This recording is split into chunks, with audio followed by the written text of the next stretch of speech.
In the original Star Trek, only Captain Kirk took off his shirt. Well, things are a bit different for the next generation when Primetime continues. That of all the constants in American life, the one that would have the most staying power would be a little television show from the 1960s called Star Trek. The show was even a bigger hit in reruns than it was the first time out. And now the sequel, Star Trek The Next Generation, is entering its 4th season. So we thought we'd ask Deforest Kelly, the actor who played Dr. Leonard McCoy in the original series, and by the way, who's now 70, to work with us to help us explore this phenomenon. Stand by for a tour of Star Trek and ourselves, then and now.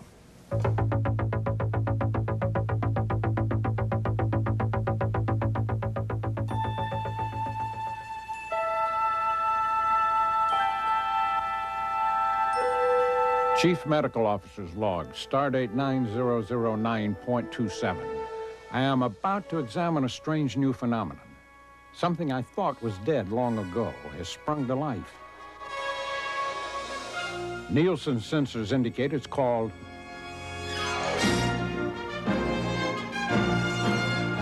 Star Trek The Next Generation is set in the 24th century, 85 years after the original series, with a new Enterprise, a new crew, and new adventures. This is Captain Jean-Luc Picard of the Federation vessel Enterprise.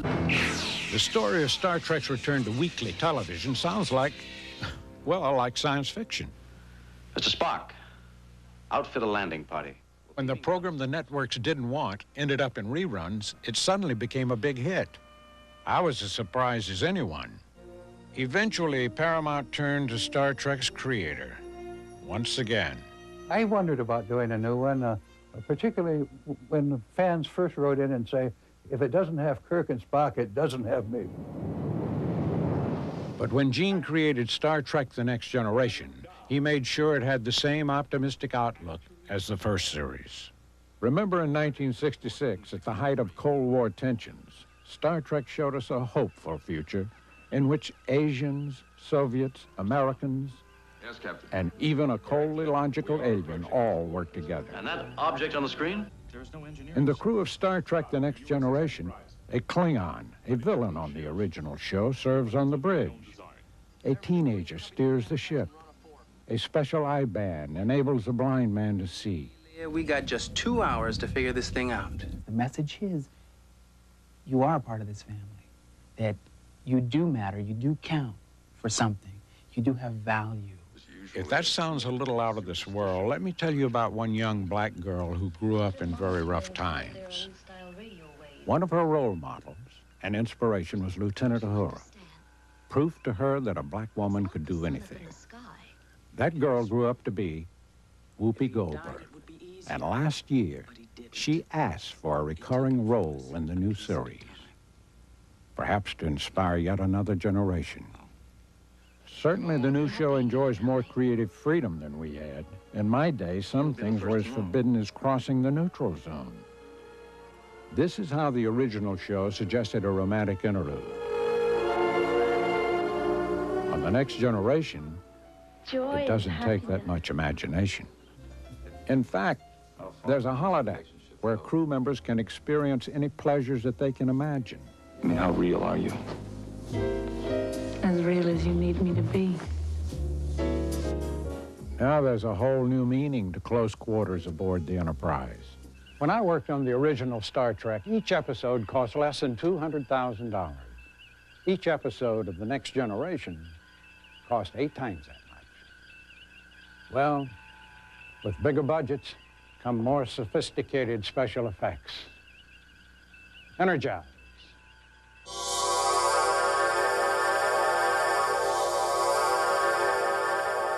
This is stage 16, which the crew calls Planet Hell. No more cheap outside locations. Star Trek The Next Generation builds every set from scratch. Stage 16 is the biggest set on Paramount's lot. The sets here are much sturdier than the cardboard, foam, and tinfoil which sometimes held our sets together. By repainting, adjusting the camera angles, adding visual effects, Planet Hell can look completely realistic and completely different. Before the Enterprise can seek out new civilizations, the behind-the-scenes crew has to design them. It all starts at the production meeting. No, it doesn't work indicate, but certainly can work on this shot of them coming in. The staff has just 7 working days to get everything ready for the next episode. Our props all have to be designed and built. Our costumes all have to be designed and built. There's no research to look into to find out what people are wearing in the 24th century on a certain planet. In wardrobe, when the script called for lots of aliens, they've had to stitch until sunrise. At least most Klingons can buy off the rack. In the makeup trailer, they've come a long way from just adding 20 years. Let's take a look at it in warp speed.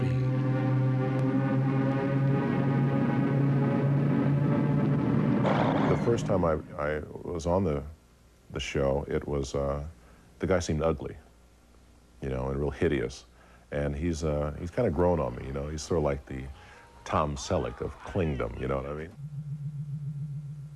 In the lab, they're usually up to their ears in noses, eyes, and plaster molds.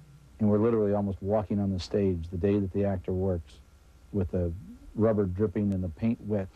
Every computer readout, every graphic on the ship has to be designed. An upcoming script called for the Enterprise to be repaired in dry dock while orbiting Earth.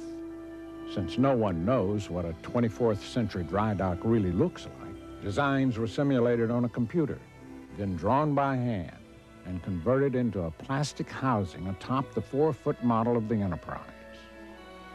A computer-controlled camera then filmed the ship against a special green mat, so the model can be superimposed later over a different background. Each of the ship's lighting systems were also filmed separately. Then everything is put together. First, a man-made field of stars. Next, a satellite photo of Earth. Film of the model is then superimposed over the picture, and finally the footage of all the lighting systems is layered on that. The final effect, which lasts just 14 seconds, took 2 days to complete and cost more than $10,000. Star Trek, both old and new, is more than just great stories and futuristic gadgets. It always had interesting characters.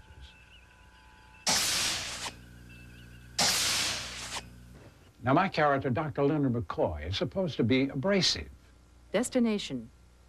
And impatient with mechanical devices. Destination. And I'm not really that way at all. Destination. Blast it! Well, the writers made a running gag out of my alleged irritability. I'm a doctor, not a bricklayer. I'm a doctor, not an escalator. I'm a doctor, not a coal miner. Guy walks into the doctor's office. On The Next Generation, one running joke involves Data, an android, who is always trying to learn about human behavior. Was that funny? No. I decided to check out my old sick bay.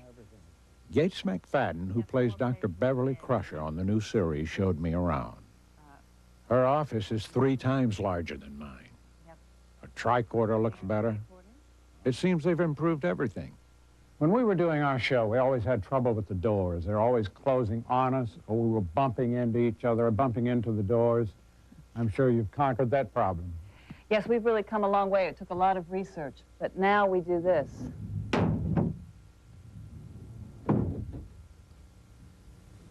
Well, I'll be damned. The other thing that hasn't improved is the pace of doing Star Trek. In fact, it's gotten slower. Action!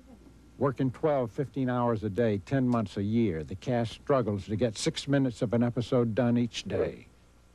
Still, at that rate, the number of Next Generation episodes will actually surpass the number of originals in just 2 more weeks. Now, you may be asking yourself what I'm often asked. Which show is better, the old or the new?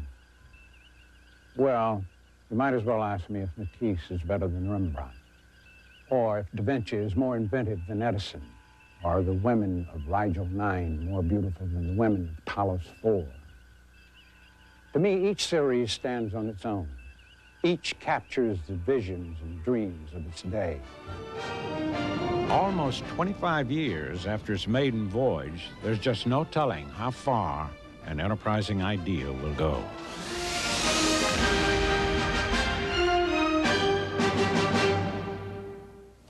And a good voyage to all of you. I'm Diane Sawyer in New York. Good night, Sam.